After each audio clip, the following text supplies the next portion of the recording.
Hello, everyone. This is Lance Earl. Hey, have you ever had a law that drove you up the wall, that made you irritated, frustrated, that annoyed you, or that you felt was just simply wrong? I've got great news. Guess what? If there's a law that does that to you, that makes you crazy, that makes you pound your keyboard, rant and rave, you don't have to obey it. You don't have to listen to it. You don't have to consider it. And guess who said so? That's right, President Obama. Hey, more on that later. But first, let's take a look at what's been going on this week. Instant background checks. Senators Manchin and Toomey have come together, one a Republican and one a Democrat, to write a bill that would require instant background checks. But the problem is we already have gun laws that are not being enforced. And until we're willing to enforce those that we have, why write more? For example, the Virginia Tech shooter. Did you know he was a criminal? That's right, he had a criminal record, and he would have not been able to purchase his weapon had the state of Virginia not screwed up. But Virginia did not report his criminal record to the National Instant Criminal Background Check Database, and therefore, he went to a gun store and was able to buy his gun, no problems. In other words, if we enforced the law we had, we would have been fine. Now, President Obama, he's screaming and yelling and shouting about new gun control and new legislation and blah, blah, blah, blah, blah, blah, blah. Well, here's the thing. Under Bush, they were prosecuting approximately 11,000 gun-related crimes annually. Now, these are people that lie on their background checks, that try to buy guns illegal. 11,000 a year were being prosecuted under Bush. The number has fallen 40% under Obama. What is slipping through the cracks? Hey, you know what? We need to stop writing laws and start enforcing laws. That is the answer.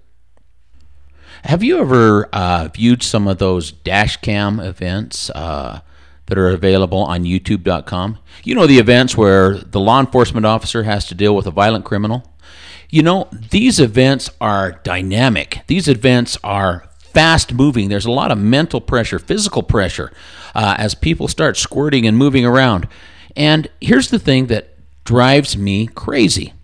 For the most part, law enforcement and civilian shooters prepare for this type of high-energy, dynamic event by doing what? They go to a range and they set up a target that never moves. They stand in a place, one place, and they never move. And they shoot holes in this target. So they're in a place that is very slow and controlled, and everything is structured. And by doing so, they hope to prepare for an event where everything is dynamic and fast-moving, and they cannot do it. The simple truth is they are two very different things.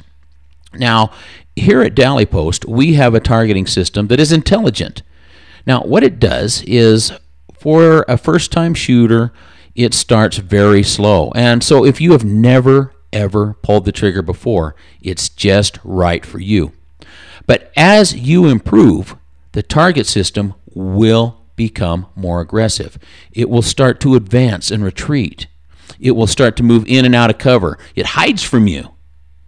And you have to move from cover to cover throughout the range in order to open up lanes of fire and engage this target. And you have to do it in a way that is tactically sound, that is safe, that makes sense. In other words, the DallyPost Tactical Program is a reality-based firearms training program that works because it applies and has relevance to real-world events. I would like to invite you to jump over to dallypost.com. That is DALLYPOST.com, and check us out. And then give me a call. I'd love to have you out to the range and let you take a shot at the DallyPost Tactical Target. Okay, now to today's topic. Crime ain't crime no more. Remember I told you, if there's a law that bothers you, that irritates you, that annoys you, don't worry. You're not obligated to comply with that law. It's just that simple. And here's the proof. Well, first of all, let me tell you about a few laws that drive me up the wall. For example, my tax dollars are being used to murder unborn children. This compels me to participate in something that I find reprehensible.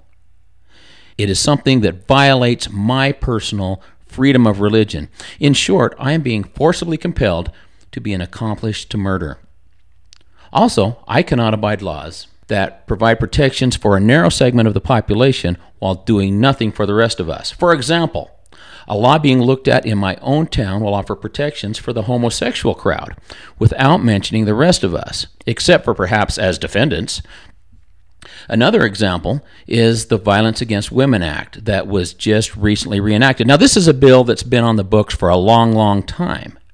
But here's the problem. This bill now provides special protections for, you ready for this? Illegal aliens. And it also provides protections for gay men. Now, what about me? I am white, conservative, Christian business owner. In other words, I'm one of the bad guys. If I suffer because of a violent act, what will they do? What will they tell me? Don't cry? Be tough? I am equally opposed to pending laws that will violate the Constitution by stripping away the guarantees of the Second Amendment from people who have never broken the law, while having no negative effect on criminals who regularly break the law. This brings me to my point. Breaking the law is now justifiable and will be forgiven, provided that you don't like the law anyway. Our Honorable President Barack Obama has just set the precedent. What's good for the goose is good for the goose, expletive deleted. For those of you who feel that your opinions, values, standards, and voice are given no more consideration than a random collection of goose droppings, take heart. Our anointed king is leading the way. In Russia, there is a government-owned arms manufacturer called Rosoboronexport. Since early 2011, our government has spent nearly $500 million purchasing arms and armaments that this country passes on to countries that we support.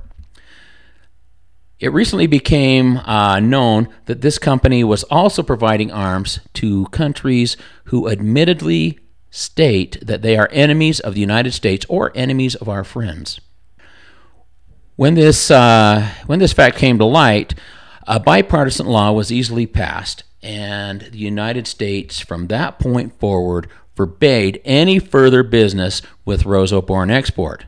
Now remember, crime ain't crime if you break a law that you don't like. Apparently Obama is not particularly fond of this law, so guess what? The Obama administration recently announced that they will be purchasing $680 million worth of military helicopters for the Afghan regime, and these helicopters will be purchased from Rosoboronexport. This brings up another point. Is it really our responsibility to buy helicopters for Afghanistan? I highly doubt it. But if I'm wrong, then why are these helicopters not being built by American companies? Why does this money not go to create jobs in America for Americans? Well, maybe there are no manufacturers of helicopters here in the United States. A quick Google search revealed 18. Well, maybe none are qualified to build helicopters. After all, the list did include a number of unfamiliar names like Boeing, Bell, and Sikorsky.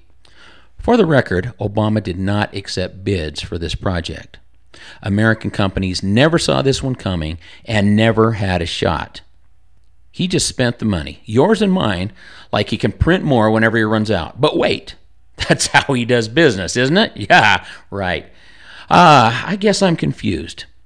There's not enough money to open the White House for a 5th grade field trip.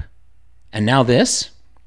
Well, there it is. The precedent has been set, and based on that precedent, one of the following must be true. First, President Obama is not a criminal because he did not like the law he broke. Did you hear that? He didn't like the law he broke, so it's okay to break it. If this is the case, then you and I are also free to ignore the laws that we find to be annoying. If this is not true, if this is wrong thinking, if this is not correct and right for the nation, then the second alternative has to be true. And that alternative is this. President Barack Hussein Obama is a willing, calculating, premeditated criminal. You decide.